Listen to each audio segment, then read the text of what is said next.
Keep yourself in the loop of everything football on the Golden State Media Concepts Football Podcast. The latest news on and off the field, be it college football, Big Ten, SEC, Big 12, Pac-12, ACC to the NFL. We've got you covered. Listen to the Golden State Media Concepts Football Podcast.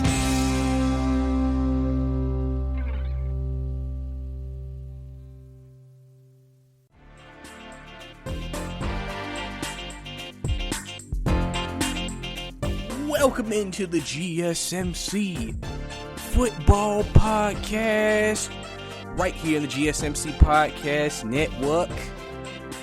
It is your host, Brice Lewis, back again to talk about divisional round football, as we now have our AFC and NFC championship games set up, a very eventful divisional round weekend. We're going to discuss, break down the games on the show. You know what we do here.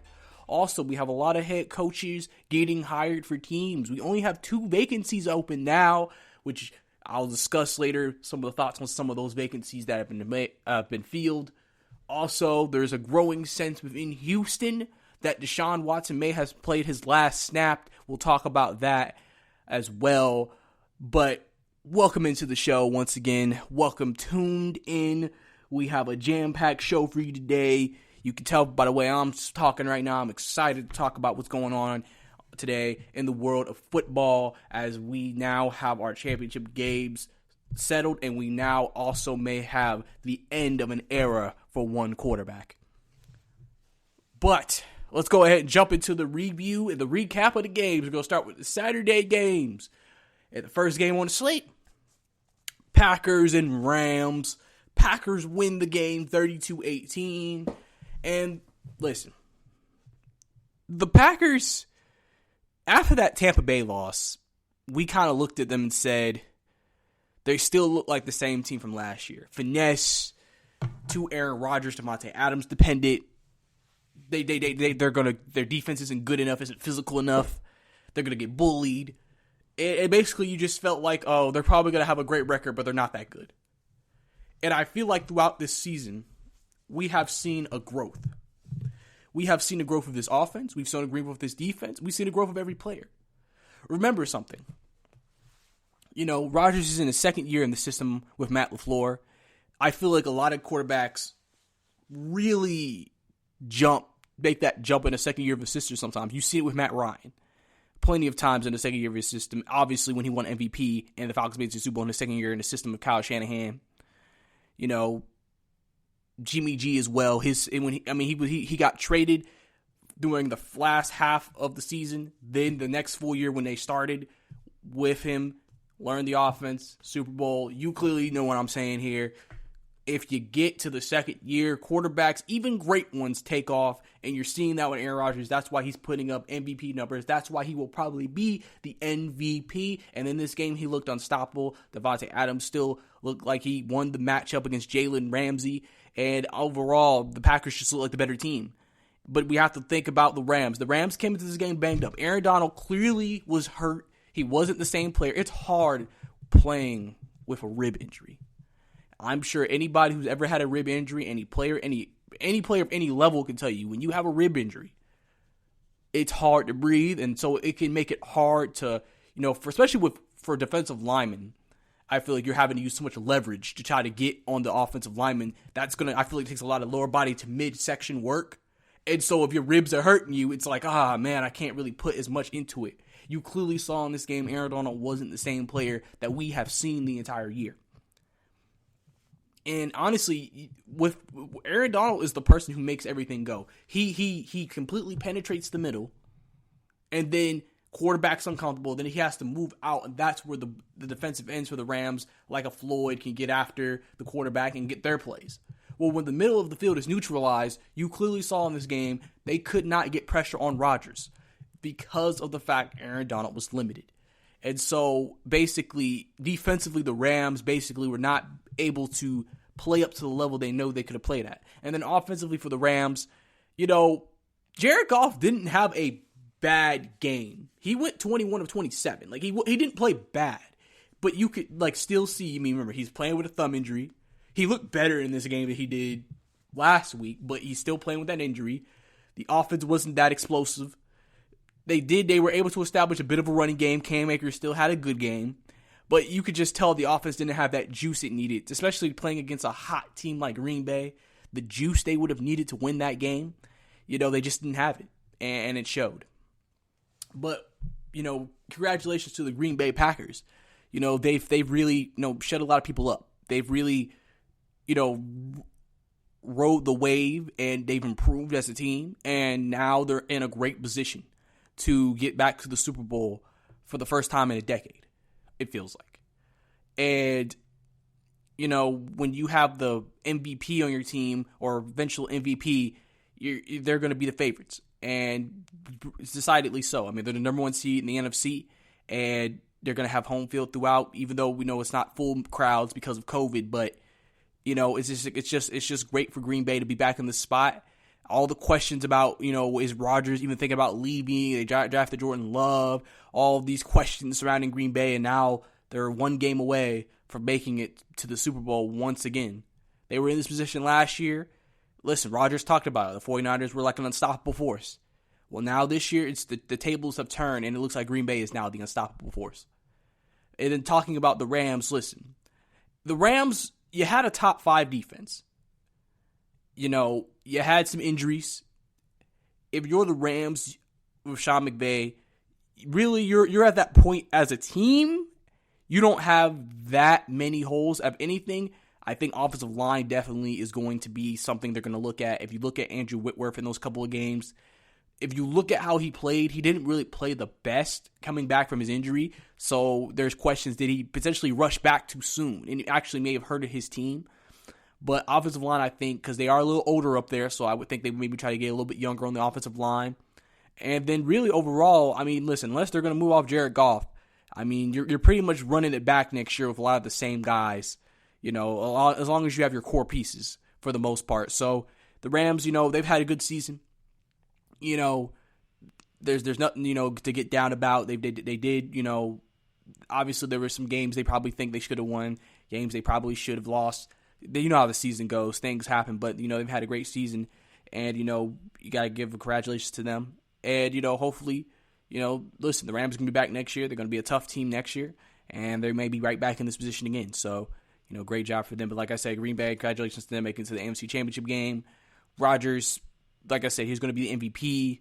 Aaron Jones, again, we don't give him a lot of credit, but the other Aaron Jones, he's been such a catalyst. And he's a free agent this offseason, too, for Green Bay. And whoever gets Aaron Jones is going to pay him because he is a big part of why Green Bay is able to be and do what they've done and be in the position they are right now, being a game away from the Super Bowl.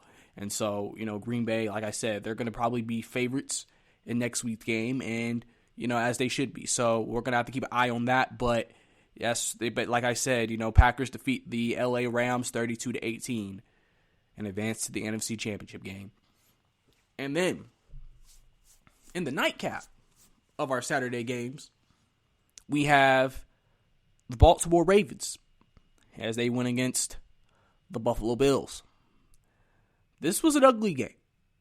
Very defensive game. Ravens struggled all game offensively. Lamar Jackson did not have one of his better games. A pick six in the second half really sealed it for him. It's one of those games where if you could just get a touchdown, that may be enough. Because the defense just came to play. Josh Allen did not have a great day. He wasn't what beat the Ravens, And I know a lot of people are going to want to slam Lamar Jackson. Oh, this is why he's not going to be good enough. This is why he'll never be able to win. Listen, Lamar's still growing. He got his first playoff win last week.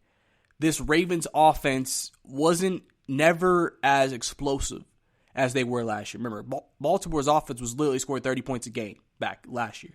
This year, they had to really work to score points. And this was a game where you just met a team that had the best game plan against Lamar Jackson. They limited him rushing. They limited him throwing. And they were able to take advantage. And that's why they were able to come out with a victory. And so, overall, I think, the Bills are a team to me that, if anything, the Bills could really use a running game right now, to me.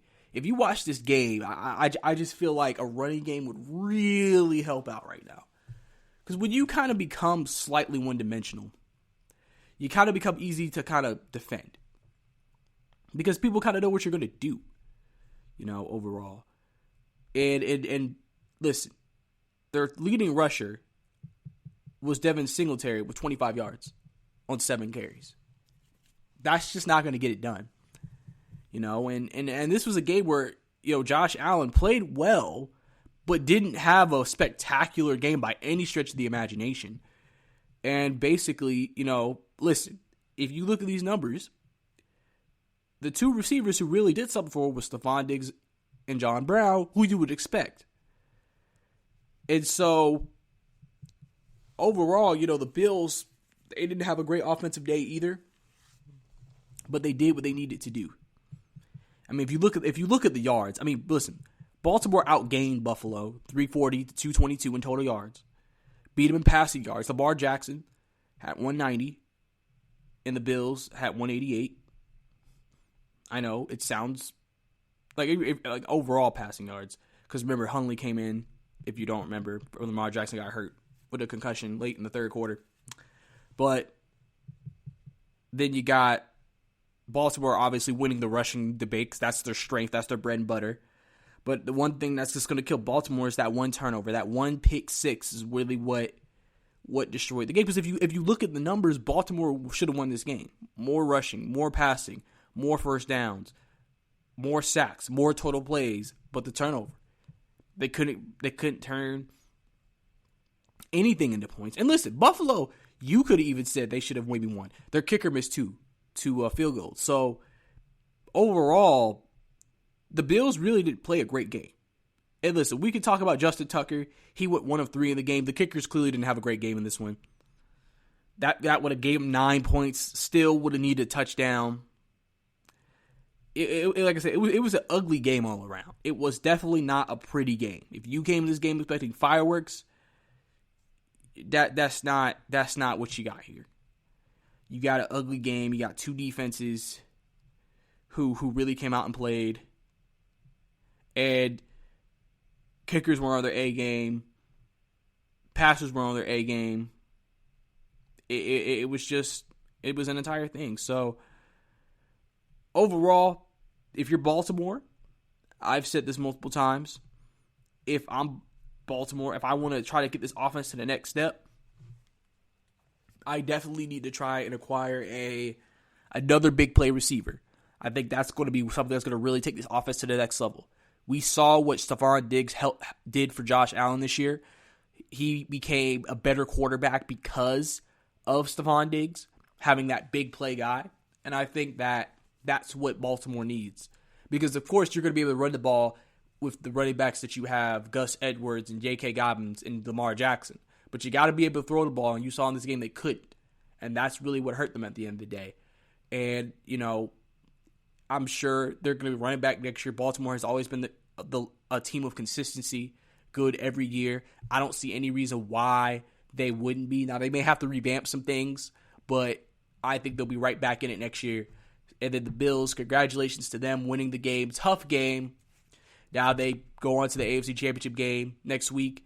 And, listen, they're playing the Chiefs, obviously going ahead saying who won the other game, but they're playing the Chiefs. They're, as far as I saw, they're 1.5 favorites right now. So clearly right now, obviously because of stuff that came from the Chiefs game, but, Bills right now are in a great position.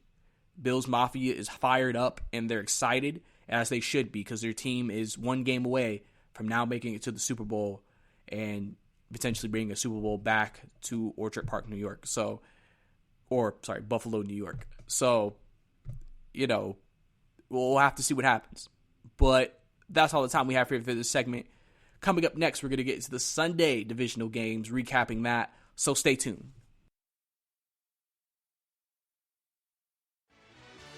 Are you looking for help for your fantasy football team? Check out the GSMC Fantasy Football Podcast. Get today's best advice on who to start, who to sit, even who you should draft. From sleeper picks to red-hot lineups, they got it all covered for you. That's gsmcpodcast.com/fantasy-football-podcast. We'll cover traditional leagues, dynasty, PPR, even IDP leagues. When you need fantasy help, there's just one show to hit up. Don't forget to like them on Facebook and follow them on Twitter. Visit gsmcpodcast.com for more info.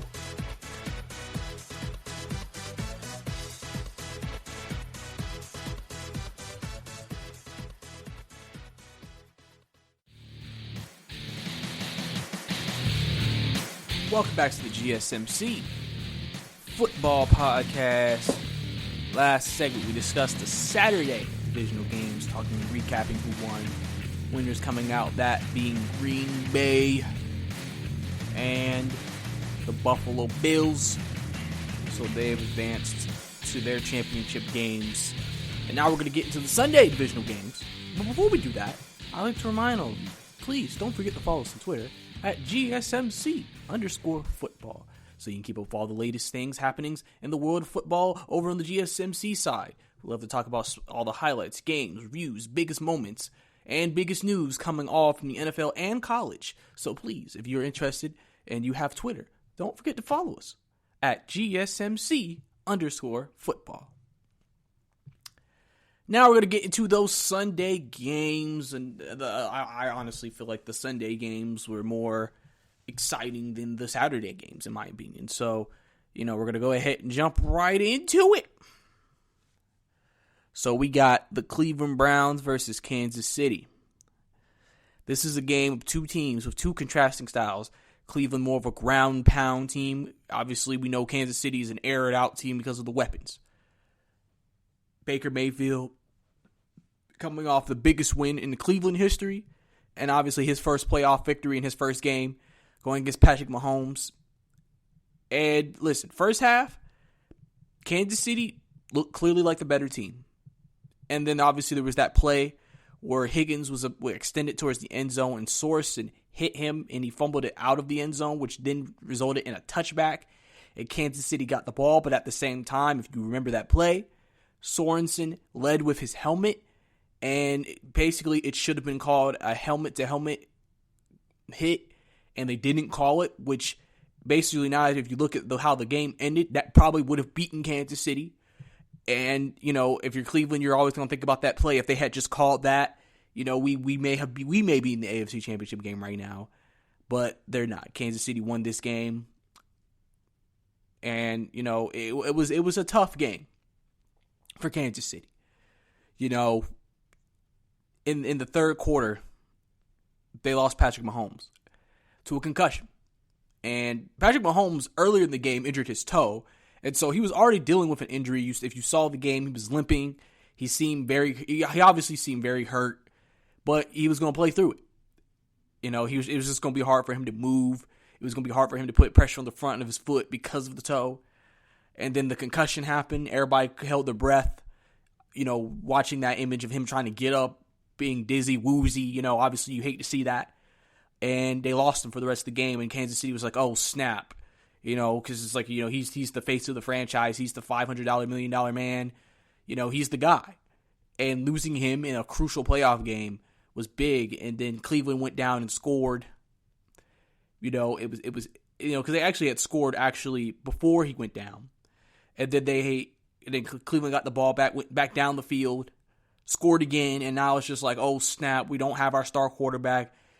Cleveland seems like they have all the momentum. They're driving. And Kansas City, they were able to rise up at the end. And overall, Cleveland had a chance. Cleveland had a chance to win this game. Basically their last drive. They had a chance and they couldn't move the ball. So Kansas City defense came up clutch. But who came up even more clutch? A guy we haven't heard about in years, Chad Henne. He was the backup quarterback for Kansas City. If you remember, he played for Kansas City in Week 17. Because they wanted to give Patrick Mahomes some rest. And, he came into this game, almost threw a costly interception. Don't know who he was throwing it to there. But he made up for it later in the game. He took a bad sack. Everybody was like, dang, Chad Henne really going to cost Kansas City, this game. And then he made a scramble on third down, and got within a yard of getting the first down. And we thought before we knew it was a yard short, we thought, wow, Chad Henne really beat the Cleveland Browns on a 4th and 15 play. And then we found out there was a yard, and it was a big decision for Andy Reid. Do I punt it and hope my defense can stop Cleveland with no timeouts? Or do I go for it and take the chance if I miss this, they're going to have great field position against me and could potentially win the game because of this? And in a lot of situations, a lot of coaches would not say, with their backup quarterback in the game, we're going for it. But Andy Reid has showed trust in his team, trust in his quarterback, aggressiveness all season long, even if it's not Patrick Mahomes. And it paid off for him, and they were able to get a 4th down conversion that ended the game. And, now they're the first team in NFL history to host 3 consecutive AFC championship games.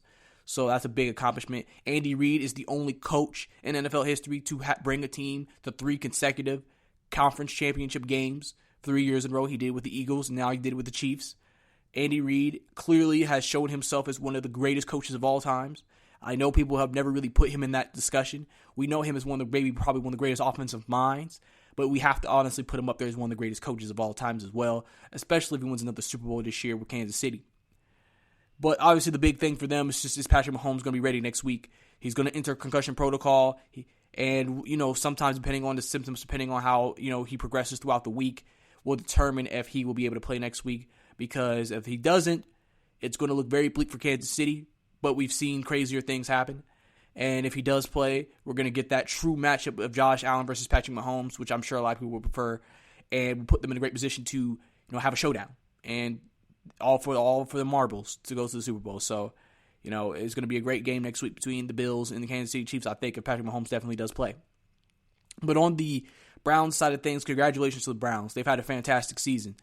Getting to the playoffs the first time since I forgot what year it was. I want to say it was 2000. It was last time Cleveland made it to the playoffs, and the first playoff win last week since 1997.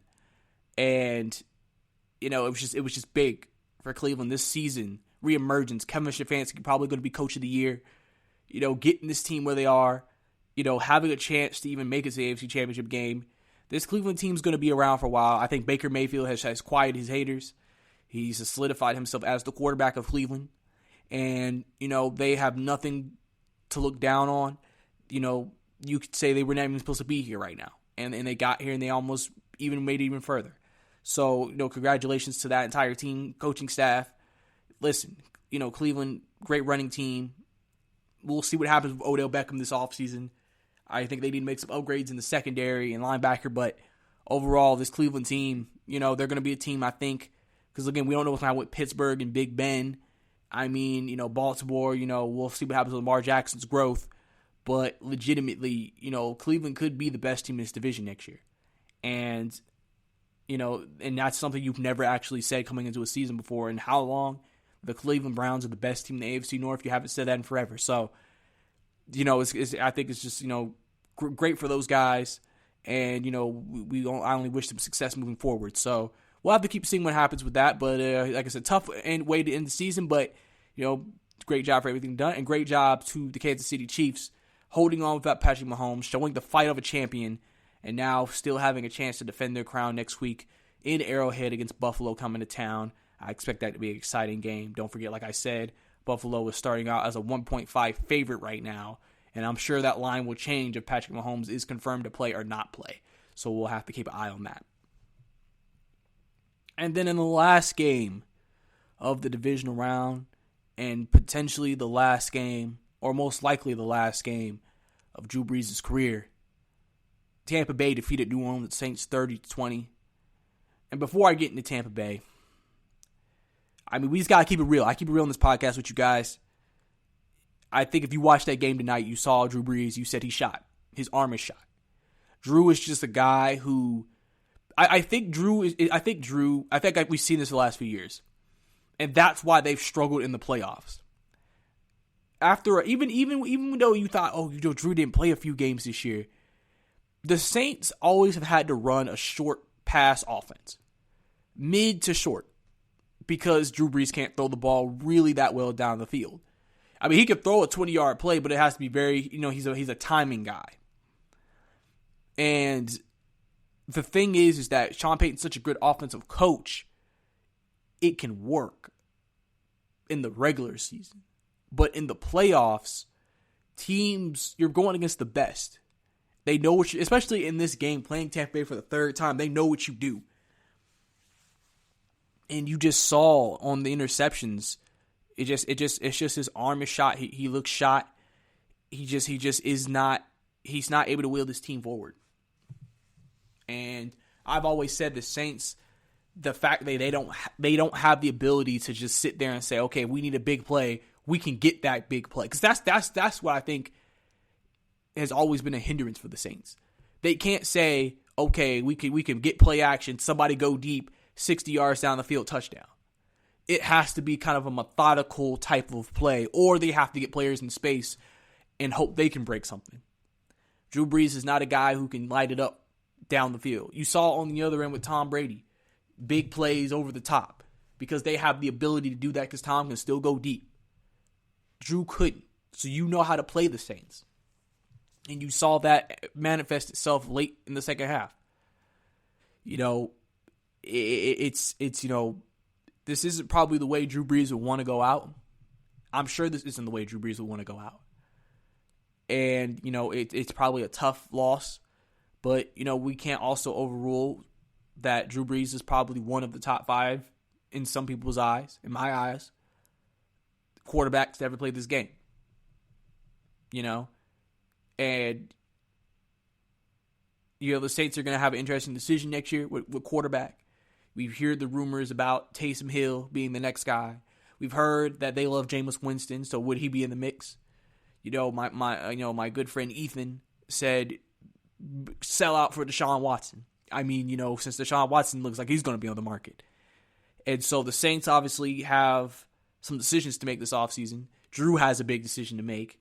Everybody's expecting him to retire. Jay Glazer, before the game, reported that Drew Brees is expected to retire. He's expected to retire. Go ahead. Obviously, we won't know until he officially says it.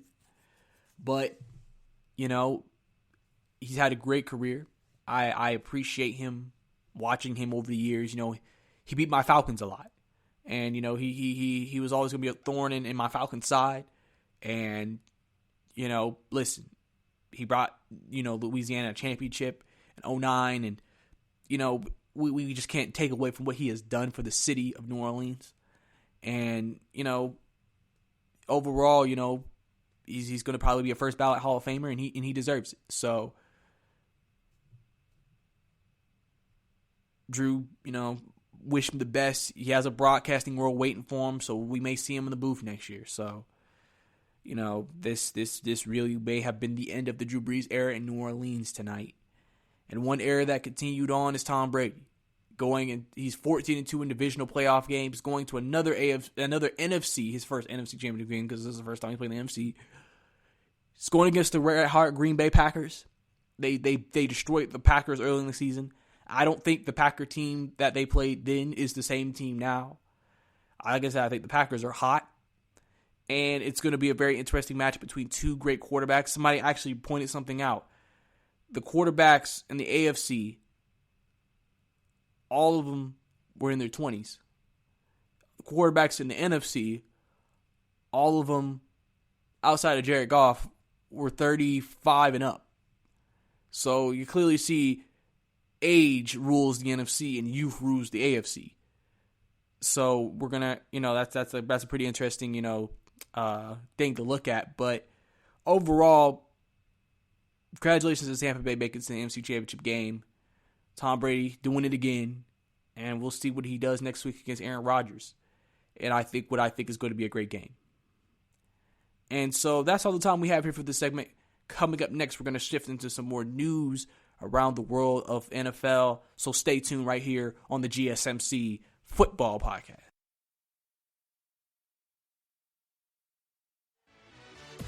Check out the show that's built on the MMA. From the UFC to extreme cage fighting, they got the fights covered. Check out the GSMC MMA podcast. Get the latest news on past or upcoming fights. Join us as we talk to and about some of the biggest names in the MMA, past, present, and future. When it's the fight game, there's just one show to check out. GSMCpodcast.com/MMA-podcast. Don't forget to like them on Facebook and follow them on Twitter. Visit GSMCpodcast.com for more info.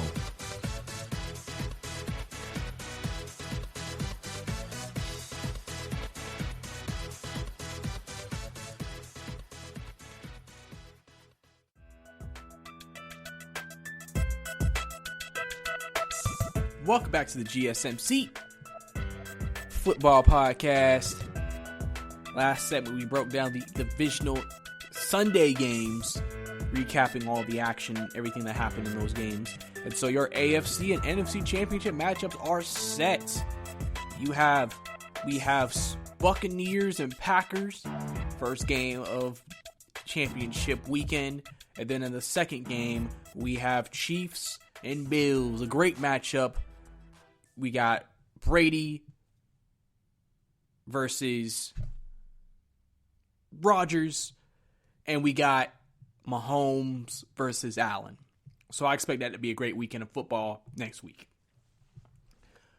But now we have to shift into a lot of the NFL news, as there's been a lot of news this past weekend. Because remember, for every other team right now, their off seasons have started. So there's still news and rumblings that we have to get into outside of the games. And so we got some coaching news right here. And we're going to go ahead and get into it. So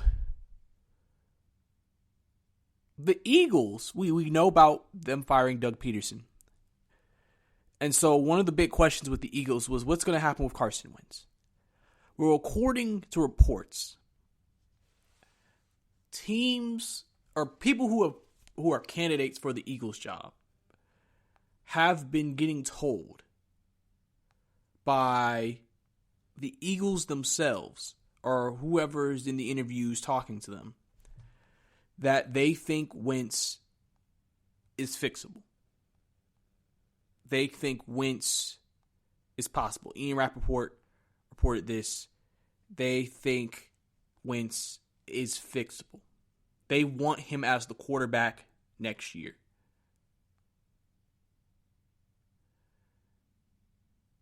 And this is a very interesting.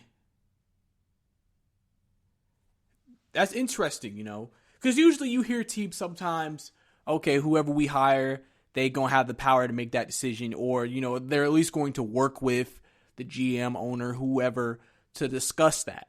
The fact that you already have them coming out and saying, listen, by guys who are interviewing, we think Wentz is fixable. We want Wentz to be the quarterback next year. So they're basically saying you need to work with Wentz. It's just an interesting I think, stance by the Eagles. Because a big question to me is, well, what about Jalen Hurts? I think, even though he didn't play in a lot of games, I think from what we saw from Jalen Hurts last year, I believe we all kind of see, hey, he can play. He may be able to be a starter in this league. And I think how that Philadelphia fan base is. They've seen it too. And so if you tell these fans we're going back to Wentz, no doubt, Wentz has to come out and play well. And whoever they hire now has that pressure of, okay, if I take this job, they're going to want Wentz to be the guy. And so I got to get Wentz to, play up to what we thought Wentz could be. And if they don't, that's going to create a lot more questions. Because it's not the coaches coming in saying, I want Wentz to be the guy. It's the team telling the coaches, we want Wentz to be the guy. And so if you're Jalen Hurts, do you sit here and take that at all as disrespect? Do you sit here and think, dang, they don't believe in me? Or dang, y'all can't at least make it an open competition? It's Wentz's job. Now, some people think there may be a chance that it could still be a competition. I think it should be a competition. I understand you're paying Wentz a lot of money, so I understand that you're not moving him. But don't just sit here and tell a guy who basically played better in the 4 games than Carson Wentz played the entire season he's not going to get a chance. It just doesn't make sense. Like I said, the Eagles unintentionally put themselves in the situation by drafting Jalen Hurts. I'm sure when they drafted Jalen Hurts, they weren't expecting Carson Wentz to be bad. Because if it was injury, that's different. But they weren't expecting Wentz to be healthy and just not play good football. And I think that's what has put a wrench into everything. That's what led to Doug Peterson's firing. And so the Eagles have some decisions they have to make. And we'll have to see what they decide to do. Like I said, I'm one of the people who believes that I think Hurts deserves an opportunity at least. And like I said, Hurts is going into his second year. So we don't know, is this really a time Hurts would maybe try to go out of his way and be like, okay, kind of might want to leave. I don't think so since it's his second year. But depending on how things go, if Wentz struggles, I think he has to have a short leash. Because you can't do what Doug Peterson did and leave him in there for like 9-10 games knowing he's struggling each game and be hesitant to pull him. You know, you've seen what Hurts can do. He can play. You can't just sit here and tell people in your team, well, we know the guy behind him can play, but we're not going to. You know, so I think the Eagles have to be careful about how they do this situation. And I've been a person who feels like the Eagles situation has always been kind of weird to me because I'm like, it feels like y'all don't want to give Hurts an opportunity to me to really show himself and prove himself. Because remember, Wentz is going to be working hard this offseason just like everybody else. You're bringing a coach in to fix Wentz. Think about that. The franchise is like, we're sticking with the guy. We just need a coach who's willing to fix him. And now as a coach, you may have came in there and said, okay, we may be willing to trade Wentz. I may be able to work with Jalen Hurts and go somewhere, depending on how big of a fan or what you thought of him. But now coming in here and like, no, you got to keep Wentz. You got to work with Wentz. We'll see who ends up taking that job to me. You know, I think Philadelphia has became one of the worser jobs. Not a horrible job, but it's not a great job. Because like I said, you have a kind of a quarterback controversy. You know, you have a lot of injuries. So you got to hope, you know, if you change that conditioning program, hopefully that's going to change. You know, you got some guys you're going to have to cut, you know, salary cap going down. It's going to be interesting to see how this Eagles team looks next year, who takes the job, and what the plan is with Carson Wentz and Jalen Hurts moving forward. And then we have Houston and reports saying that now, obviously with all the Deshaun Watson news coming out again, that Houston is now the most undesirable job in all of the NFL. Because there are reports coming out now that there's growing sense within the organization that Deshaun Watson has played his final game as a Houston Texans. And there's also another report saying that Houston has internally discussed potential suitors. So it seems like Houston is about to hit the reset button with this team. And listen, Houston's in a position, no draft picks, over the cap. You're kind of sitting there, you're thinking to yourself, you know something? We may just have to trade Deshaun because we just have to create something new. It may be one of those situations where you just have to hit the reset button if you're Houston. You can't try to keep what you had together. Players speaking out against the organization. All people around the league speaking out against the organization. Houston's organization has been exposed as a dumpster fire. Your own quarterback doesn't even want to play for you anymore because of it. Your owner has not been a good owner. Don't forget comments he made years ago talking about we can't let the inmates run the asylum. That rubbed a lot of players the wrong way. Him not taking a strong stance on social injustice. All of that. Players feeling the same way Deshaun Watson feels. Because there are teammates who are telling Deshaun, hold your ground. We support you. Because we feel the exact same way you do. Houston greats like Andre Johnson coming out, he needs to stand his ground. And now you're hearing Deshaun Watson is going to stand his ground. Making a tweet. Remember something I believe it was Adam Schefter said a couple of weeks ago. Or a week ago. He said when they traded Deshaun Watson, it was a 2 how angry he was. Now it's a 10. Deshaun Watson tweeted, "It was a 2, and now I'm at 10." Basically confirming he is fed up with the Houston organization on Twitter. And so now I think all the chips are now in front of Houston. They have no other choice. They did this to themselves. This isn't Deshaun's fault. This isn't anybody else's fault. This is Bob McNair's fault. Because it starts with the owner. You know, because you could hire who you put in the GM. You can hire who you want as a head coach. It's the owner. He's the reason why Houston's in this position. Houston has to create this restart, but not just a roster restart, a cultural restart. Bob McNair has to start opening up his eyes. He has to be better as an owner. Because the thing about having this type of reputation is now certain players may not want to play for you because of that. Certain players may sit here and say, "Dang, that's how Houston is? I don't want to do it." And you could be hurting your own team doing something like that. And really, one thing that's kept Houston afloat has been Deshaun Watson. And now the person who has been the glue now says, "I don't want to be the glue anymore. I want to move forward. I want to move on. I'm tired. I'm done." And now you have to start looking at getting rid of him. Obviously, we've heard that the Miami Dolphins right now are the prominent team. You know, Chris Mortensen saying they're the prominent team right now for Deshaun Watson. So it's definitely heating up. We'll see if Houston does make this move. I'm sure they still we have no idea yet if they have talked to Deshaun Watson. But I'm sure they would definitely want to talk to Deshaun Watson. I think there will be a point where when they have that conversation, then we will know the direction Houston goes in.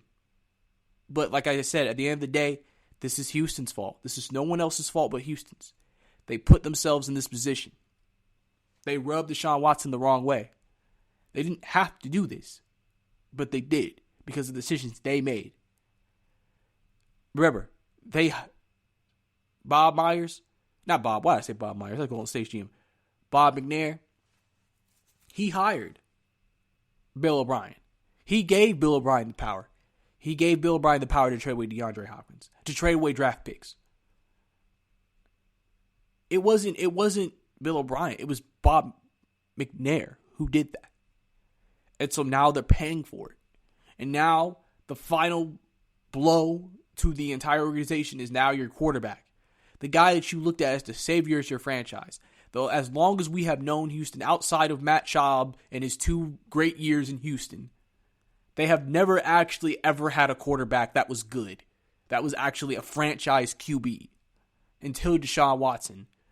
And now 4 years into the league, he's just like, all right, I'm done. I don't want to be here anymore. Horrible organization, horrible culture, horrible owner, horrible everything. I've put up with it. I've dealt with it because I love the city of Houston. But enough is enough. And Deshaun Watson is putting his foot down, and he's making it firm and confirming, hey, it's time. So I understand why Houston's job isn't desirable because it just feels like you're coming into a situation where now you're not even going to have your franchise quarterback anymore. You're over the cap. How can you make this team a good team next year? This may be one of those processes where if you're Houston, you're going to have to take a big reset, which means you're going to have a tank year. And not tank year because you had no other choice. Not a tank year because you want to, but because you have no choice. I mean, listen, I just don't think there's a quick fix to this situation, especially if you lose your franchise guy. And so we're going to have to see what Houston does. Nick Caserio is going to have a very, very difficult task on his hands rebuilding this team from the bottom up. But if they do trade Watson, they can get some picks back, maybe a player back. That could at least be a starting point. So we'll have to see what happens with that Houston situation. But that's all the time we have here for this segment. Coming up next, we have more NFL head coaching news, so stay tuned right here on the GSMC Football Podcast. Check out the show built around the women of MMA. From the UFC to the extreme cage fighting, we got the fights covered. Listen. It's the Golden State Media Concepts Women's MMA Podcast. The latest news of upcoming fights, discussions of previous matches. Join us as we talk to and about the biggest names in women's mixed martial arts, past, present, and future. When it's the women's fight game, you know where to listen to. The Golden State Media Concepts Women's MMA Podcast.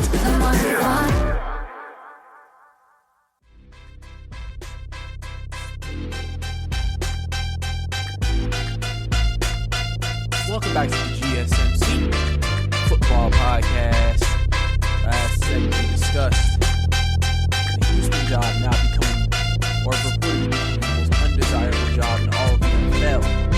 I didn't know a little spiel about why that is. This is nobody's fault but Buccaneers. This organization has to go through a roster, cultural, all type of restart for them to get this narrative about them changed. Because you can't have a narrative where now you have such a toxic culture, your franchise quarterback doesn't even want to be there anymore. So that was all something we talked about.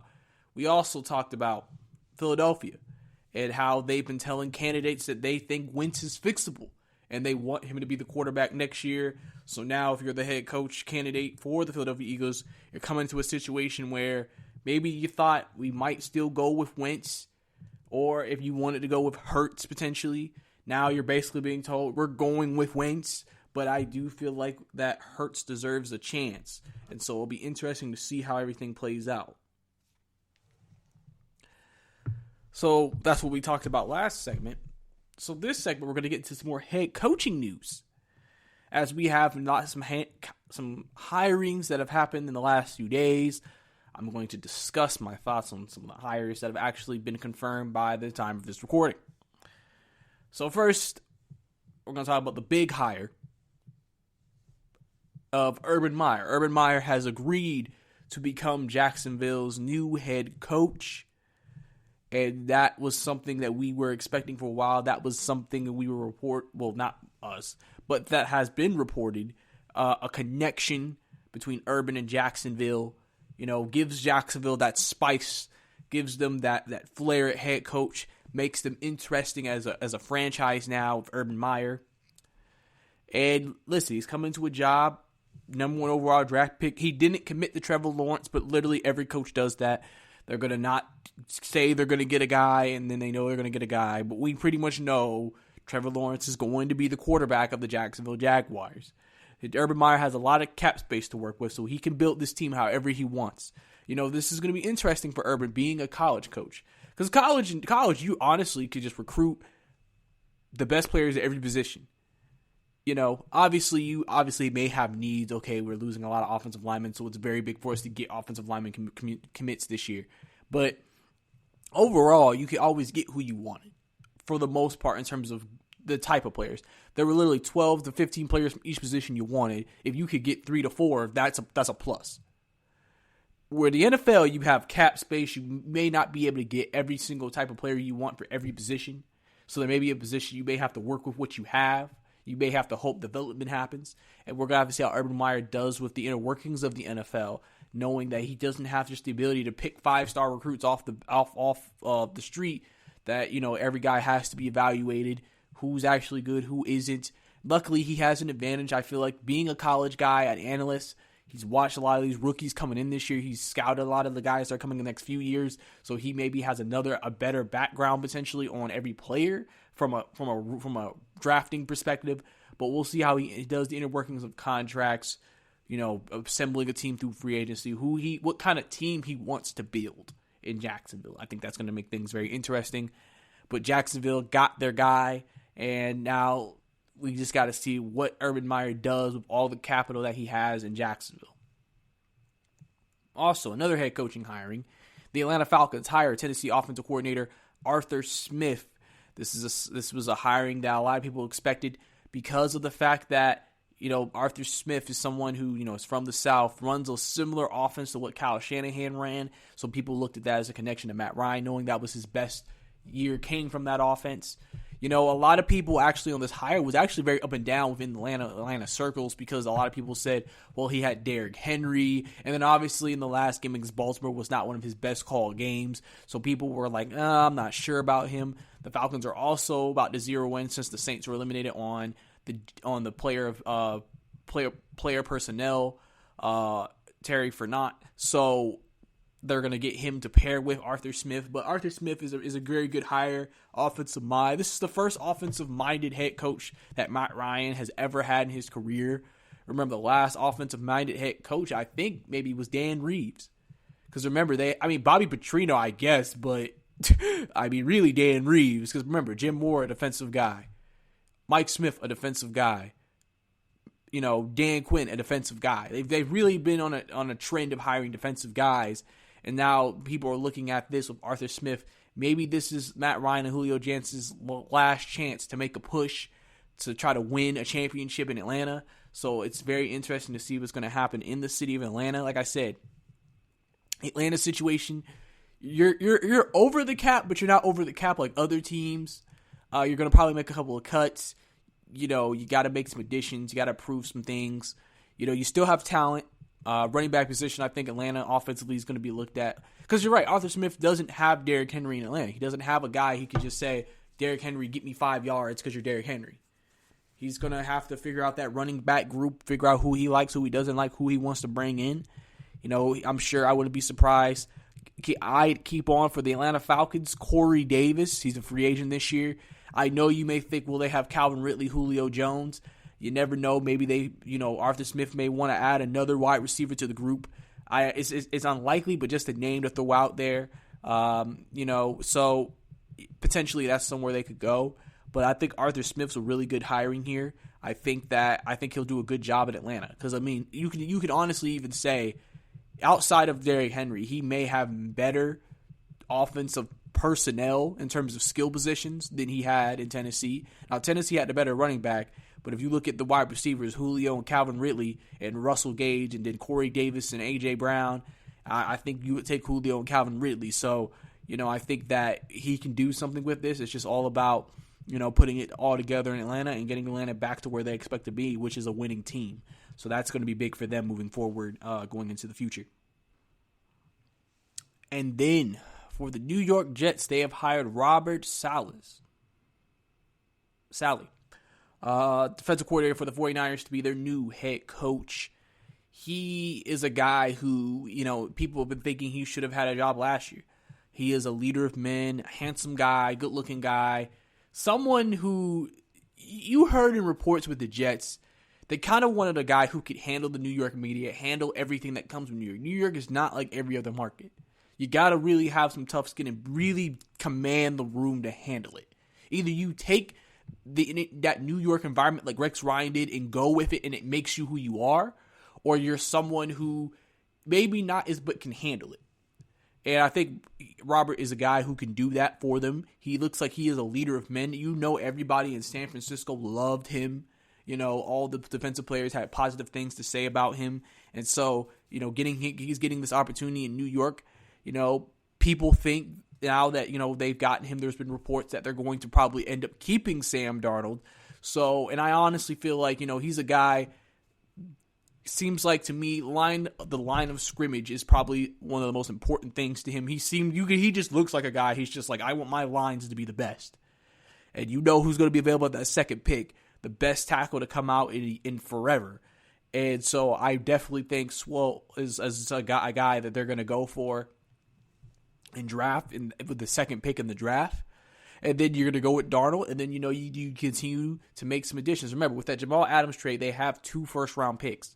So they have some draft capital. There have been some rumors that they may also throw their hat into the Deshaun Watson, but that was not really from them. It was from, Rappaport saying that, hey, if I'm them, I look into potentially, you got draft capital. You could give up Darnold, get Deshaun Watson. Again, we don't know how interested Deshaun Watson would be to come into New York, but obviously that's something I'm sure, Jets fans have been, entertaining, playing around with potentially if they were able to get a guy like that, Deshaun Watson. But, I think this was a really good hire. I think for what they needed, because Adam Gase, you could tell he was overwhelmed. He really wasn't that great of a coach.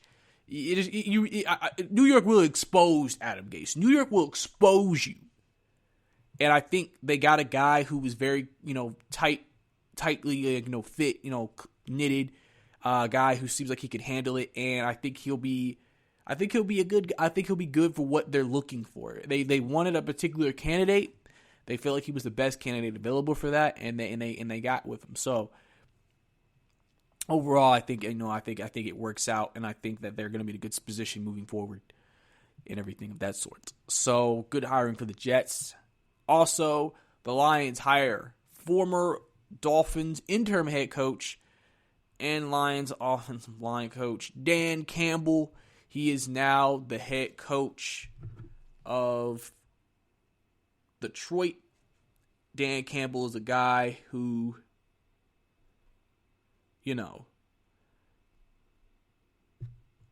people coming out of Miami kind of looked at him and said, hey, obviously he was a coach in New Orleans. They said, hey, he has potential to be a head coach in this league one day.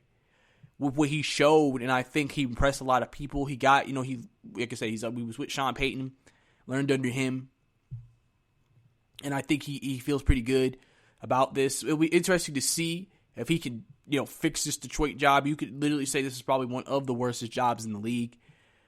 He has a tough task ahead. We're gonna have to see how it works. But like the Miami players, when he did interim head coach for him, loved him. He's always been a very liked head coach, a very deserving coach around the league. A lot of people feel that way. So definitely, listen, it's easy to say it's a good hire for Detroit, but we know how hard it is to change the culture of Detroit and make them a winning culture. And we'll see if Dan Campbell will be able to potentially do something that a lot of coaches outside of Jim Caldwell, and he got fired even though he was winning, can change. And then the last coach so far we know that's been hired, we have Rams defensive coordinator Brandon Staley. He is going to the LA Chargers, and he will now be the new head coach of the Chargers. That is a very interesting move to me. We heard rumblings of who maybe could have been in that role, but I guess Staley standed out to them. An offensive guy, obviously Anthony was offensive. You know what I've said before. Usually when you go offensive, you go defensive. You go defensive, you go offensive. That's what a lot of teams sometimes tend to do, and I guess the Chargers feel like he was the best guy for the job. Obviously, since he is a defensive guy, it's going to be on him to make sure he finds a very competent offensive coordinator to work with Justin Herbert. Obviously, a lot of people will have to see if Pep Hamilton potentially will stay, because we know you have to see, with new head coaches, they'll sometimes bring in their guys. Obviously, Pep Hamilton is a candidate for the Dolphins offensive coordinator position, so we'll see. Maybe will this make him take that job? I saw Charger fans saying they hope he doesn't go because he's the quarterback coach, so he's directly in line and connected to the success that Herbert has had. And we'll have to see. The Chargers are probably one of the best jobs, if not the best job, just because they have the most talent, they have the quarterback. And if Staley can put this team together, fix the holes, change the culture, help them win games they should win, I think they'll be good to go, and the Chargers could easily be a playoff team next year. But that was your update on all the head coaching vacancies that have been filled in the league. We only have 2 left in Philadelphia and Houston, so we'll keep an eye out for that. And with that, that is all we have today here on the GSMC Football Podcast. Thank you for tuning in. Thank you for letting me be part of your day. Don't forget to listen to our other amazing podcasts here at the GSMC Podcast Network. This is your host, Brice, signing out saying have a good day. You've been listening to the Golden State Media Concepts Football Podcast, part of the Golden State Media Concepts Podcast Network. You can find this show and others like it at www.gsmcpodcast.com. Download our podcast on iTunes, Stitcher, SoundCloud, and Google Play. Just type in GSMC to find all the shows from the Golden State Media Concepts Podcast Network, from movies to music, from sports to entertainment, and even weird news. You can also follow us on Twitter and on Facebook. Thank you, and we hope you have enjoyed today's program.